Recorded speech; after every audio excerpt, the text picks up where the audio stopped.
Za 50 godina svaki treći stanovnik planete živjeće u četvrtima poput ovih u razuđenom gradu Manili. Izgrađene su bez odgovarajućih sanitarnih uvjeta, oskudijevaju u zdravstvenim ustanovama. Koriste se kao odlagališta gradskog otpada. A stopa kriminala je u porastu.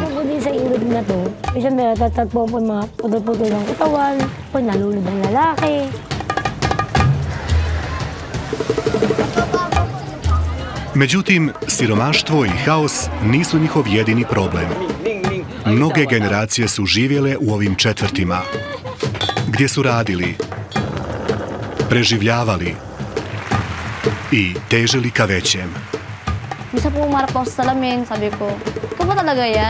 Donosimo vam priče iz sirotinskih četvrti.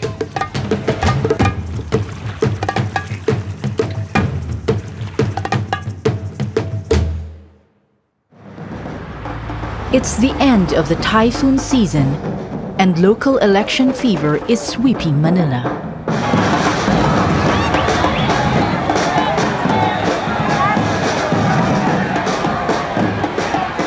Every 3 years, over 300,000 local councillors and chairmen and women are voted into their barangays or districts right across the country.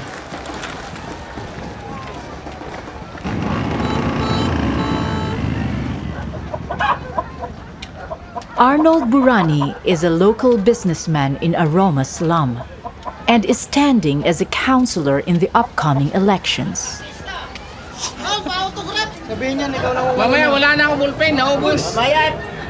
Local politics is the first step towards power and influence. But today is his day off. Arnold is taking part in his #1 passion. Sintangkad lang naman yan eh. Pinapantay ito, kung magka-match, parehas ang laki, parehas ang tangkad. Magka malalaban, pero kung walang kaparehas, hindi pwede laban. Hindi nakalaki, maliit din yun. Mayroon na. Dalawang lang. Okay, darito dyan. Tari na. Ayaw na. Lalagyan ng tari. Lalagyan ng tari. Yung tari na ilalagay, dito sa pinakatahid niya ilalagay. Nanadya po. Boy, yali kayo, boy. Bawa, dito ang tari na ilalagay. Dito pantay tahid. Matalas? Bagong hasa? Okay, boy?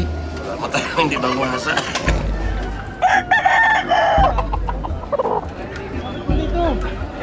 Ako lang sa 60.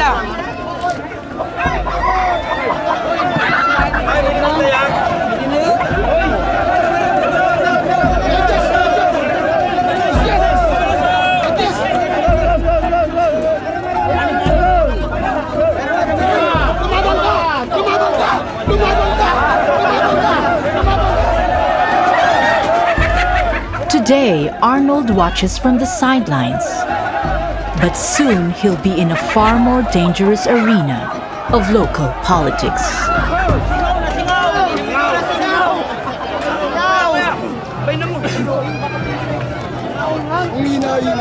Arnold is also campaigning as head of his local anti-crime league. But in Tondo district, public service is not for the faint-hearted. Ayaw niyo to?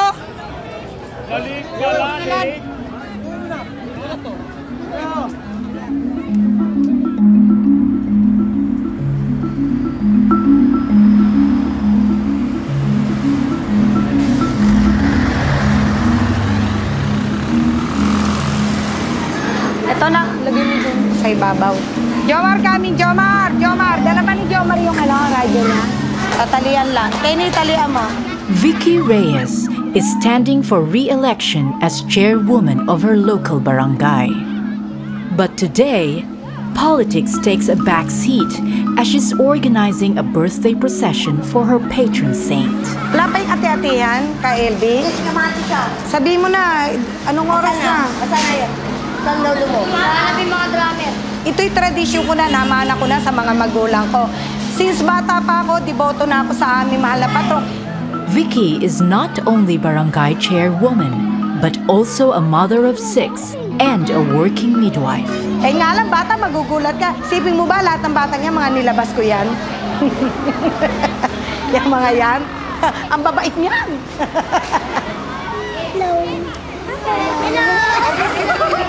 Pamilya, barangay, hanap buhay ko, pag natatawag ako may panak, dito sa simbahan nyo lang naman, paikot-ikot lang naman ang ano ko, ang mundo ko rito sa barangay ko.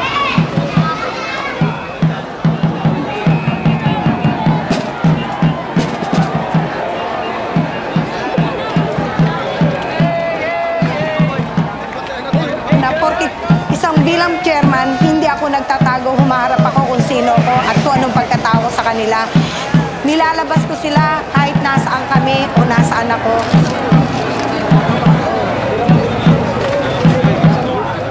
Events like these are essential for rallying support and votes from both heaven and earth. Lahat yan, idinidinig ko sa kanya, lahat ng bagay. Huwag niyo tigasan! Lakad! Kaya nga ako, natutuwa rin ako na nandito ako para sa barangay ko. Gagawin ko lahat ang magagawa ko para sa kanila. At higit sa lahat, eto na, magpapanibagong barangay na naman. Sana nga, ako bilang isang punong barangay, maupo uli.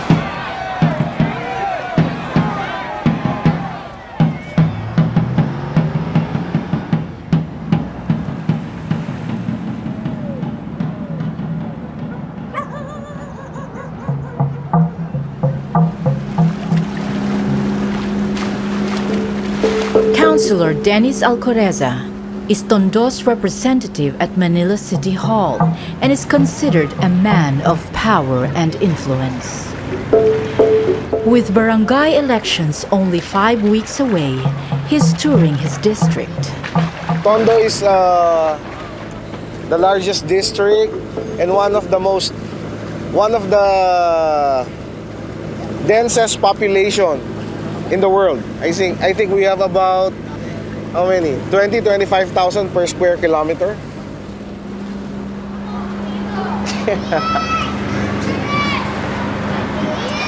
Majority of the problems here are basically essentials. I mean, food, electricity, water, housing. They just worry about their meal the next day.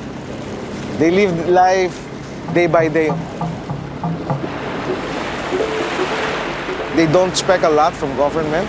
And I mean, can you just imagine, for say 21 years now, so there's 7 elections and nothing happened. So you just can't imagine what's their mindset is as far as government is concerned.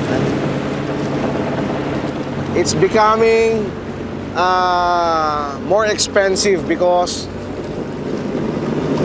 their votes are for sale. So you have to pay them to vote for you, right? I asked him last May election, how much was the going rate for a councilor here. He told me it's 200 to 300 pesos per voter.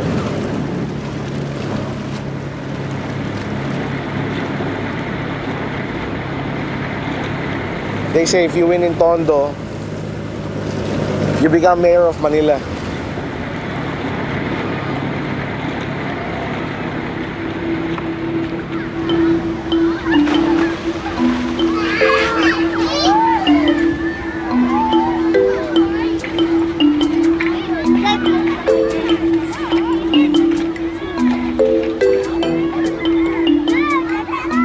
Politicians collect votes wherever they can. Religion and politics are intertwined in the Philippines, and local priests can be valuable contacts. This one is one of the inspiring stories. Really, people with true heart. Yes. With kind heart. You know, our councilor is very helpful. No? He's one of a kind. Big heart. Kumusta po ako sa tatay mo? Opo, nandyan lang po ha. Oo, God bless you.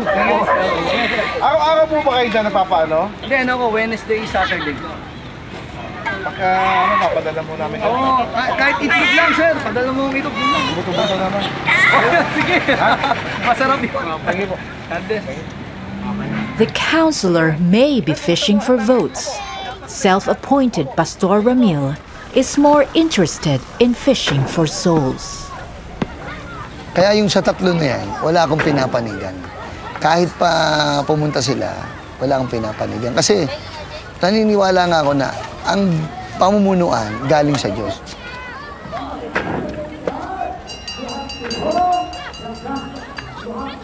Jesus Christ, share His love and share the goodness ng Panginoon sa buhay mo. Magbigay ka. Alam mo ba, it's better to give than to receive. Alam niyo, Pastor Ramil is a man on a mission. ginastos natin sa... Saka? Everybody say, yan ang yung ano niya. Very good. Next. Everybody say, hat. Okay. Bad. Lad. Ah. In the morning,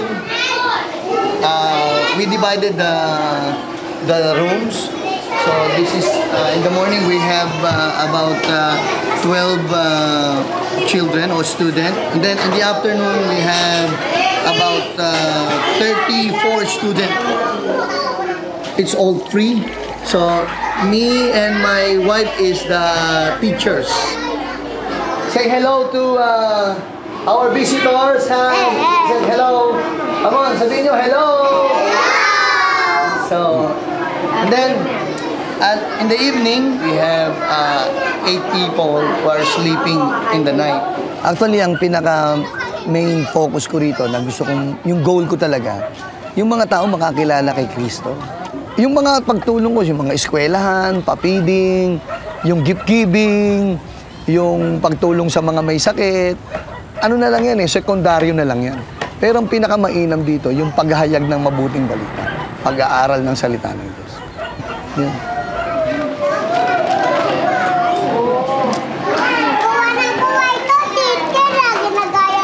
Okay lang. It's good to share the food.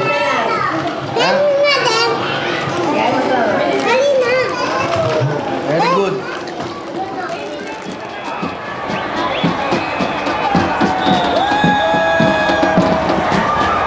Electioneering is in full swing on the streets of Tondo.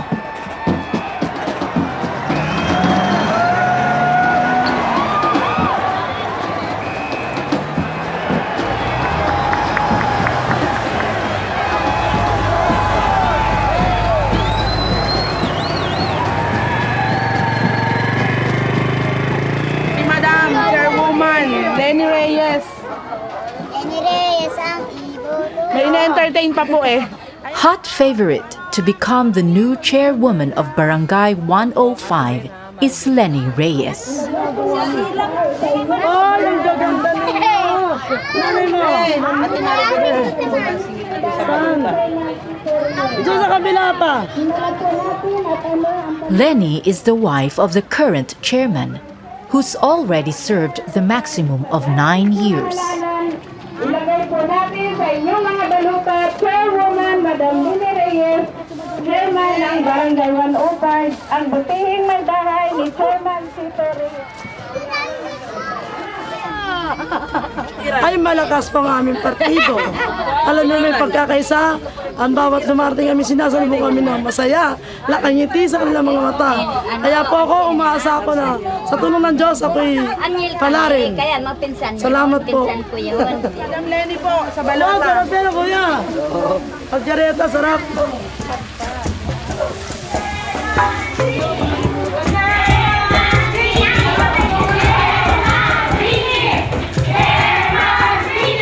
Midwife and chairwoman Vicky Reyes is kicking off her re-election campaign in earnest.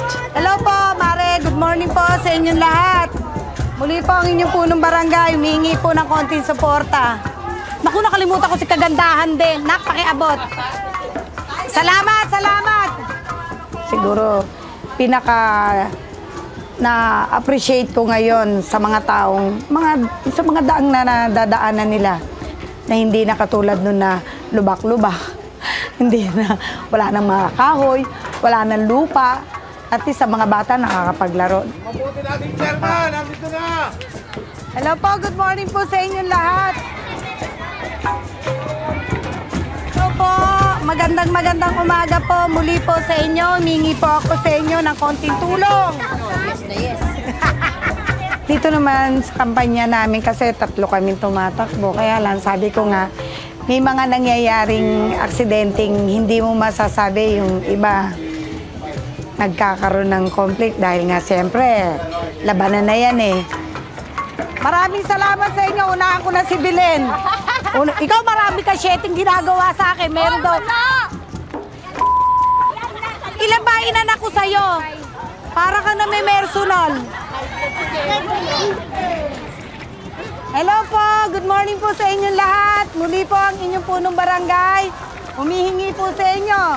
Sabihin ko man deep inside, sabihin ko, ako na, di ba? Kaya lang, syempre, hindi mo rin masasabi ang tao eh. Kumbaga sa ano, kahit konti pagtingin, maliit man ang naging serbisyo ko, pero dadagdagan ko. Kung sakali man, siguro dumating man sa puntong di man ako, may legacy kung may iwan dahil lahat ng tinatapakan nyo, gawa ko yan. Salamat po sa inyo. Lena. Hello po, good morning po sa inyo lahat.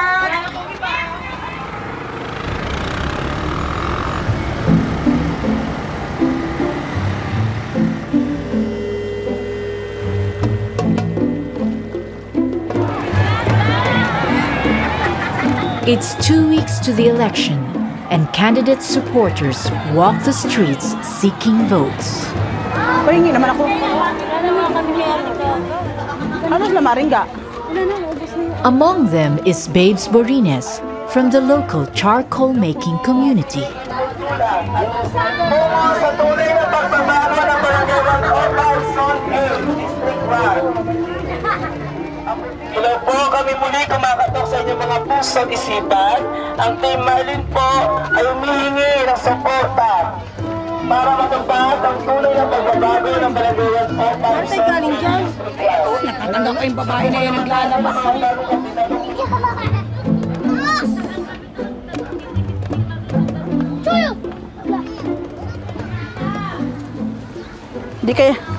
Di kaya ako lulubog dyan? Dati, dito yun sila Jamila. Today, Babes is searching for votes in the squatter settlement of GK. Lulubog. Ala! Yay! Ew! Sobra! Kaho!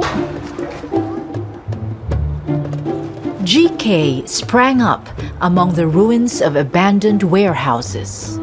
It's been scheduled for demolition for almost a decade.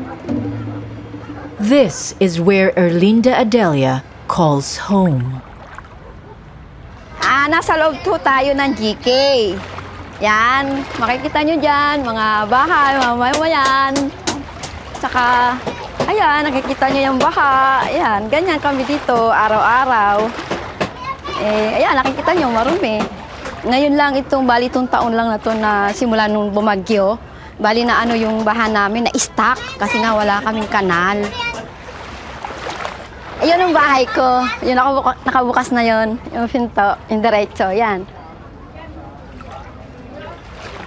Iniwan pa ng anak ko yung ventilador bukas. Ano ba yan? Mabuti nga simentado yung ano nito eh, ilalim. Kung lupa pa. Diba?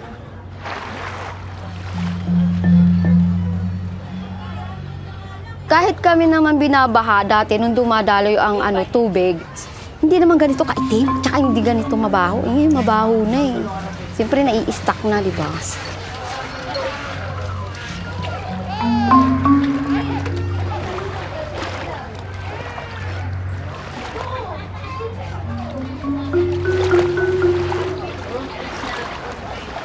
Yan ang aming lugar. Ganda.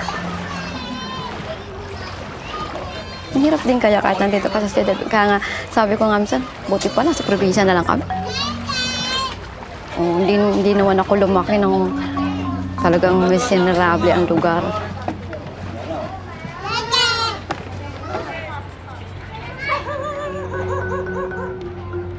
Hindi naman totally basura namin ng mga naninirahan dito, no? Hindi naman. Kasi may mga pumupunta rin dito ng mga bata na kaya magtapon ng basura. Dito rin hinahagis, dito rin tinatapon. Hindi naman ipapakita sa'yo eh. Gagawin naman nila mga, ano ba, mga gabi na, mga 7. O, alam nga naman bantayan mo yun. Tapos siyempre, umulan, inaagos, kaya yan, kumakalat.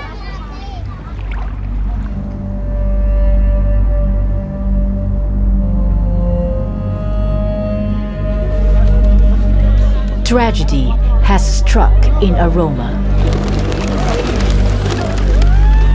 Arnold Burani, the cockfighter and president of the Anti-Crime League, is dead. His quest for a council seat over before it began.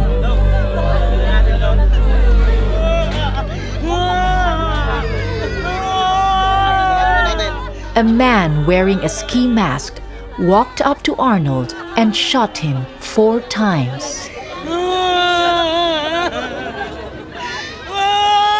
Arnold is survived by his wife Joy and 4 children.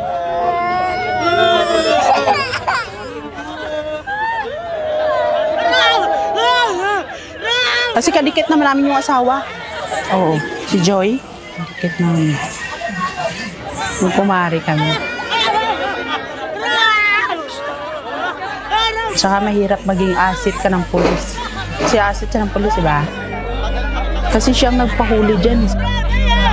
Tapos pinabugbog niya yung mga 2 bata. Mga 2 bata, ganyan ka. Yun ang dealer. Yung pinabugbog niya.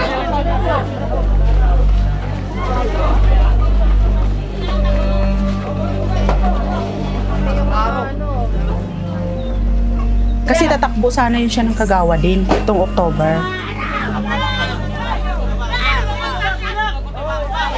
Kaya nga sabi ko dapat nakontento na lang siya kung mayroon siya.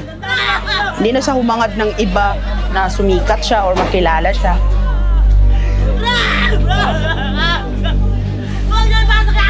Hindi na lang siya nakikialam sa iba.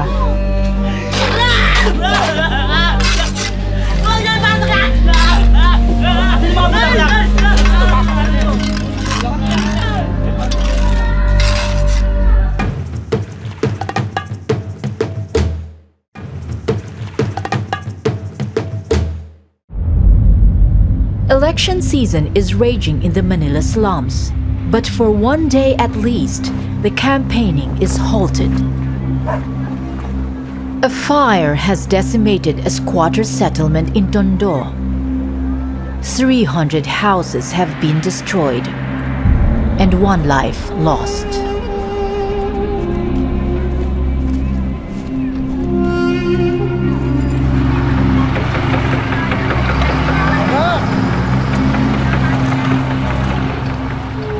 One of the first to arrive with aid is Pastor Ramil. This morning, about 12 p.m. or 1 o'clock in the mornings, I heard that there is a fire here in Sitio Damayan. So when I heard that, I prepared food for them, for about 400 children. So we immediately cook for the food. We cook egg for them and a rice soup like congee. Ice cream dito.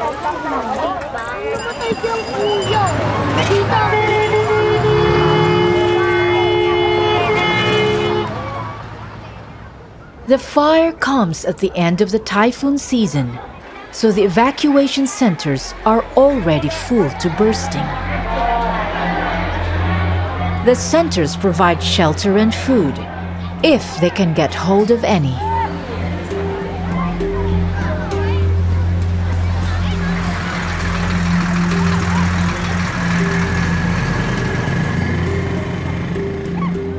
One thing that can be guaranteed, is politicians grabbing the attention. The wife of Manila's mayor has turned up for a tour of the evacuation center. After photos and interviews, she enjoys a meal brought in from a local fast food restaurant.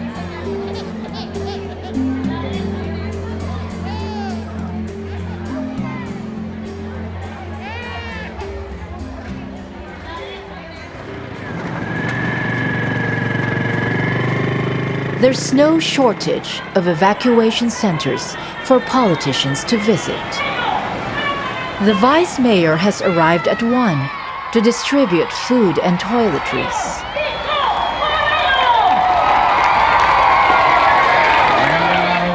Families have been waiting for over 6 hours for his arrival and the distribution of food.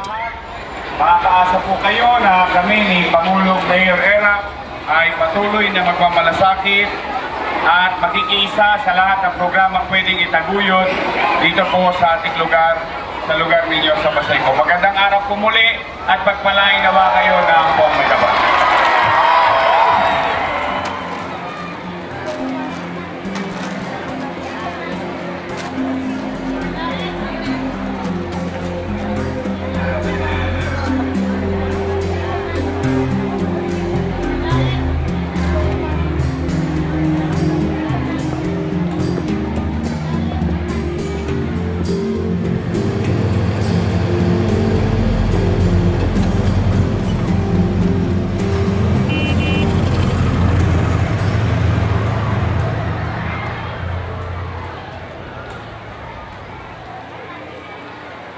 The victims of the fire in the squatter settlement of Ulingan have been housed in a community hall and basketball court.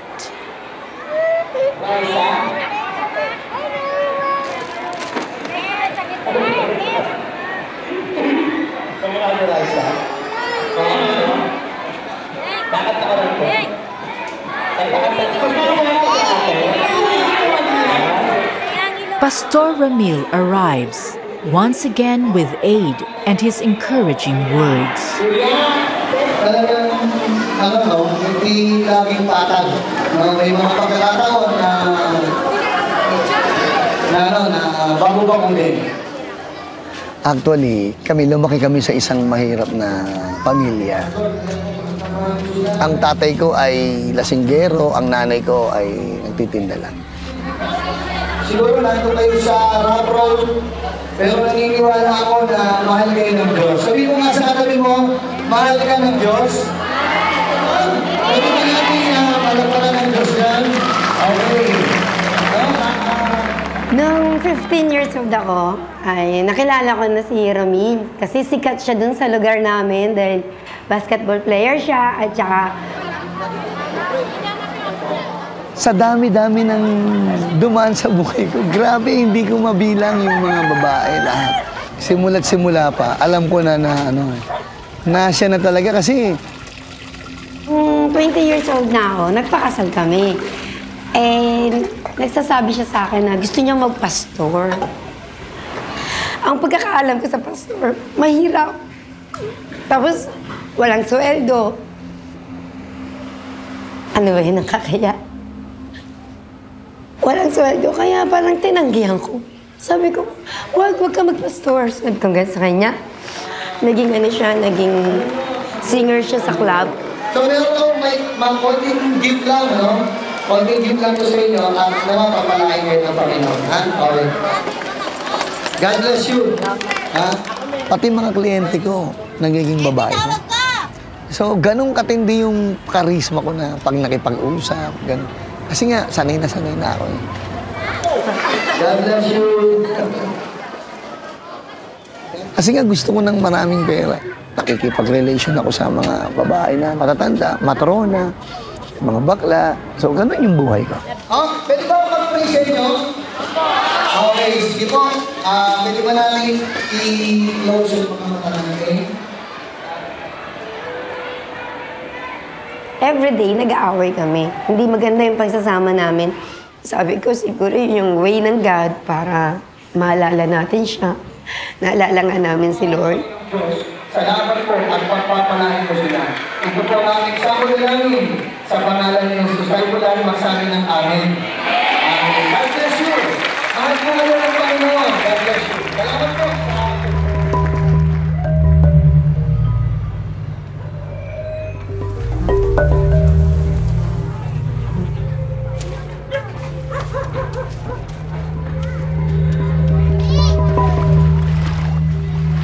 Back in the GK's quarter settlement, Erlinda is hard at work.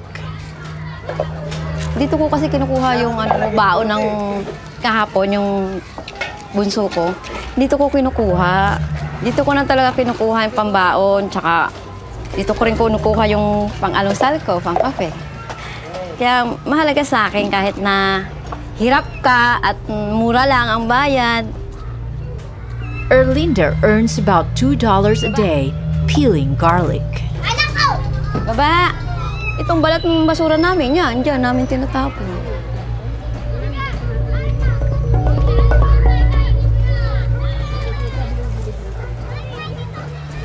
Siyempre, kami, kumbaga sa madaling salita, kung sila nga nagtatapon dyan, tayo pa kaya?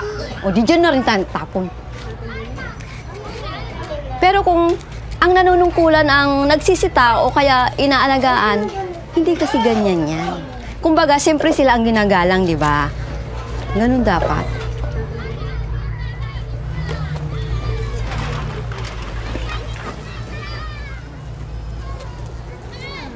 Nakikita mo yun? Yung taas na yun. Ito, yung taas na yan. Yung parang akala mo may mga tali na itim. Yan, basura yan dyan sa taas. Diyan din nila hinuhulog.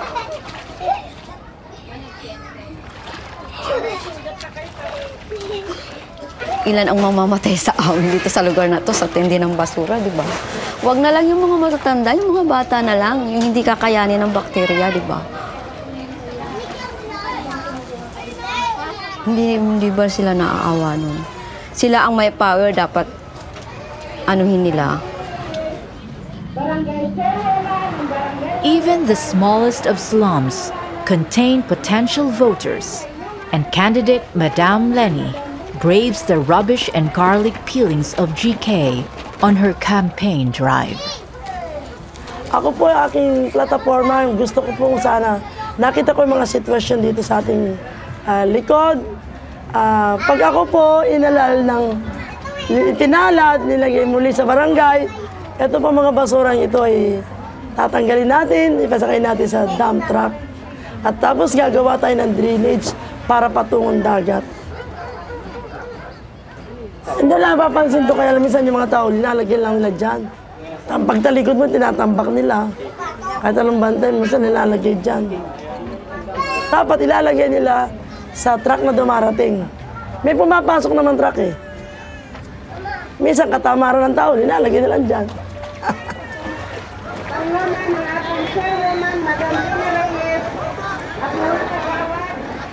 Dapat mismo yung asawa niya ang umaksyon bago pa man niyang nangangampanya sila. Imposibleng matupad yung sinabi ni Madam kasi di ba nga ano na kami ditong i-demolish. Paano pa nila gagawin yung pagkaabalahan pa ba nila yon? Kung sakaling sino man sa kanilang manalo?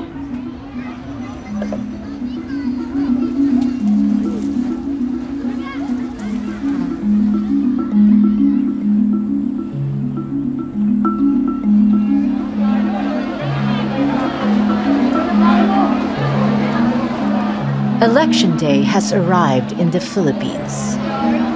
Close to 60 million voters are turning out for barangay elections.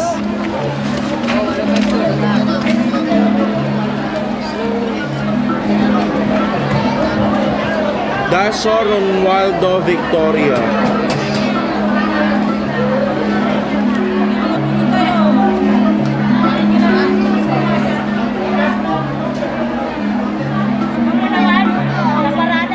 Babes from the local charcoal-making community is one of the hundreds of volunteers overseeing the polling stations. Her job is to look out for anything odd during the voting. Nagdala yan, na flying voters. Kagaya nung nangyari na yun, hindi pa siya nakabuto, pero may bumuto sa pangalan niya. Ibig po sabihin, may bumuto sa pangalan niya, na hindi siya yung may-ari ng pangalan. Ganun nangyari. Kaya kailangan bantayan talaga ng mga watcher, poll watcher. Kasi biglang iglap lang. Back in the slum, voters are voicing their dissatisfaction with the electoral process. Pag bumoto ko noon, di ba? Pagkapunta ko doon para bumoto, di na ako pwedeng bumoto kasi nga may nakaboto na nga sa pangalan ko. Pinakita ko sa kanila na ako yung nakapangalan doon. Ngayon sabi nila, sino raw ba yung pumirma doon sa pangalan ko? Sabi ko, ewan ko, di ko naman alam. Kaya nga, bumunta nga ako para bumoto dahil di ko nga alam. Bakit daw nagreklamo ako? Sabi ko, natural magreklamo ako kasi pangalan ko yan eh. Buhay pa ako, pinapatay na yung pangalan ko. Sabi ko, gano'n. Kung ayaw nyo akong paboto eh, makakarating tayo kung saan. Sabi ko, teacher. Pinaboto nila ako para di na ako mag-iskandalo ba na. Tulad nga nung katukan dito na kakatukan ka sa bahay mo, bibigyan ka ng pera. Para iboto lang yung ano nila, tao nila. Stories of candidates buying votes have also reached Babe's ears. Meron. Nung nakarang araw, meron. Nagpakain siya sa Manginasal. 300 katao sa Manginasal, di pa ba 99 only? Ganun, meron. Meanwhile, across town, current chairwoman Vicky Reyes is dealing with her own election issues. Her volunteers are being accused of influencing voters. Tagulo yung ano ko sa presinto ko eh. Una na pamangkin ko ang nakipag-away tapos yung kapatid ko. Huwag muna lang ano yung kung sino ino-offer mo o sino inaalok mo. Kailangan ayusin mo na lang o kung saan mo sila daling presinto, kung saan sila presinto dapat ano. Hindi yung ibubulo ka pa para sa kanila. Kumbaga sa ano, binabana nga sa amin yung dapat naming gawin eh. Kaya lang minsan gumagawa sila ng hindi maganda. Parang sugal yan eh. Matalo't manalo. Kailangan maging patas ka lang at maging maayos lang ang ano mo. Kung sino yung manalo, sunod naman tayo eh.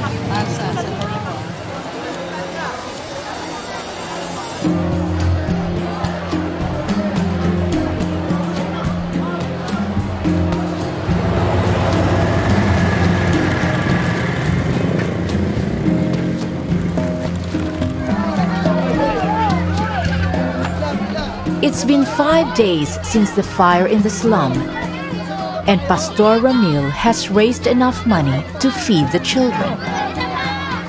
But it's not just food he's providing.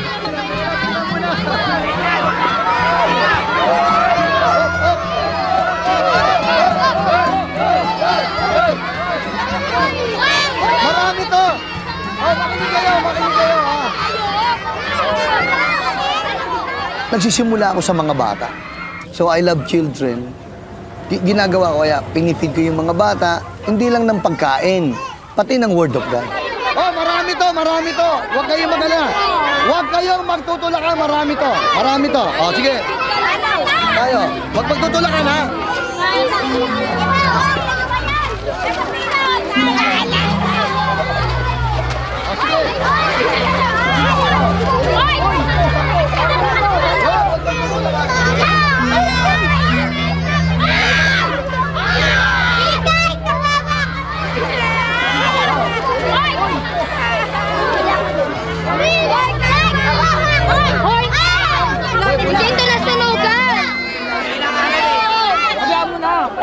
Ang gagawin natin, 10-10 ha? 10-10 lera ha? 10-10.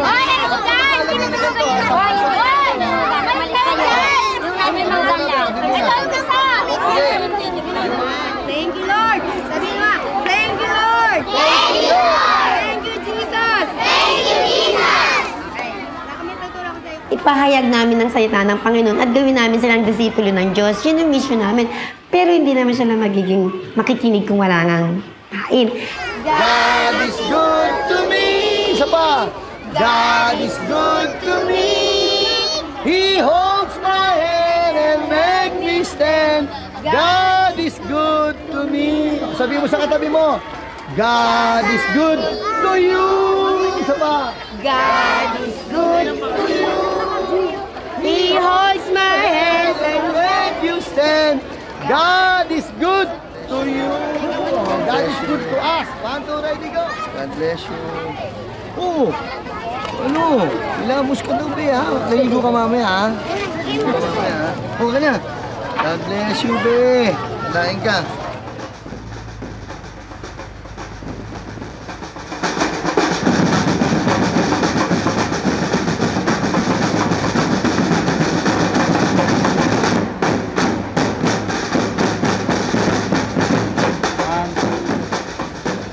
The election results are in. Lenny Reyes has won in her barangay and takes over from her husband as chairwoman for the next 3 years. Nandito na po si Madam Lenny Reyes sa inyong pinagkatiwalaan bilang chairwoman ng Barangay 105. Nagpapasalamat po sa inyong lahat. Kasama po ng mga kagawa. Babe's candidate also won her seat. But chairwoman and midwife Vicky lost hers.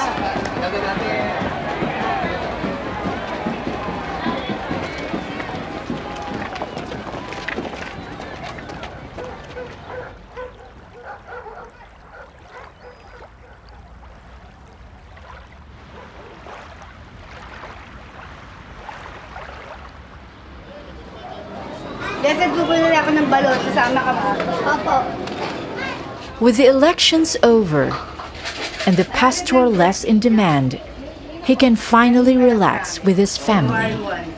Alam mo, binigay sa akin yun ng Lord. Higit pa! Kung makikita nyo ang bahay namin, hindi nga siya mukhang bahay ng pastor. Marami nga nagtataka sa amin, even as nga, nagtataka nga rin ako kung ba't ganun kaganda yung bahay namin. Kung ba't ganun kaganda yung mga gamit namin. Siguro walang 200,000. Kasi nga yung mga yung foundation niya, tapos so zero kasi to eh. Zero eh, wala talaga eh.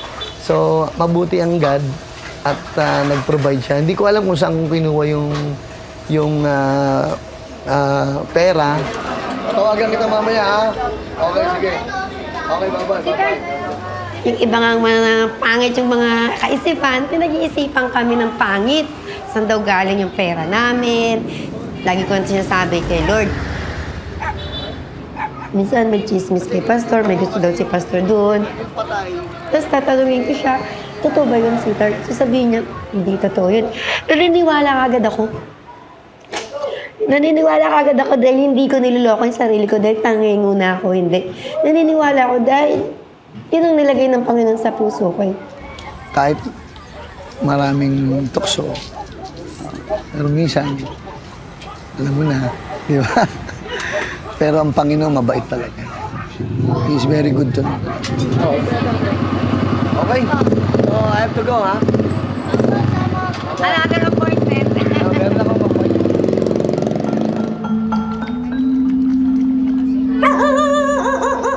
It's been 1 month since the election, and the flood waters have risen in GK.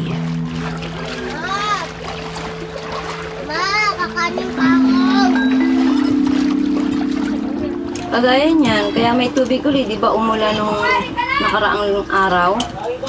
Ayan, pundo na naman yung tubig. Siyempre, yung kagaya niyan pag maglalaba kami, maliligo kami, saan tatakbo yung tubig? Eh, walang drainage, walang kanal. O di ba? Siyempre, may i-stock. O, tapos pag magsi-CR kami, eh di, babalot mo sa plastic. Siyempre, diyan mo itatapon, o sana agos yung tubig, wala.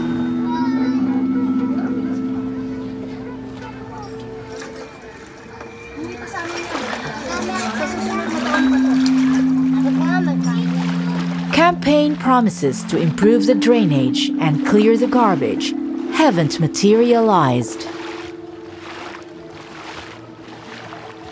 Para sa akin, imposible.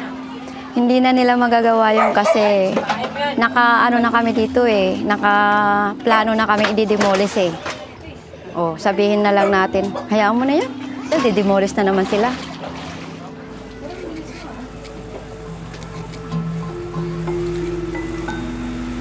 Kasi ang mga naririnig ko dyan sa labas eh, yung mga patay na, nandoon pa ang pangalan. Sabi nung kapitbahay ko dyan, taka naman ako. Patay na yung asawa ko, pero nandoon pa. Nakaboto pa.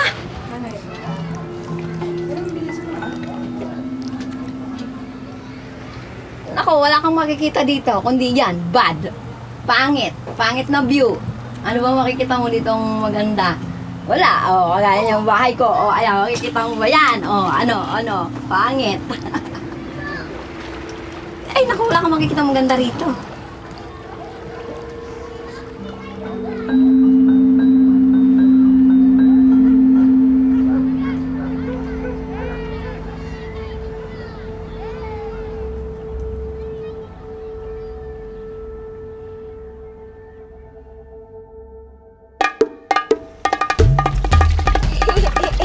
Kung ano ko, sagabal siya sa buhay ko. Pero siya lang ang nagpapalakas sa akin.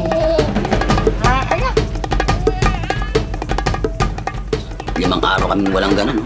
Hindi ako ubrat sa ganito ka ako. Mamamatay tayo ka ako ng dilat nito. Ang ganda rito. Kahit probinsya. Saka panatag yung loob ko dito. Kisa doon. Sariwa yung hangin.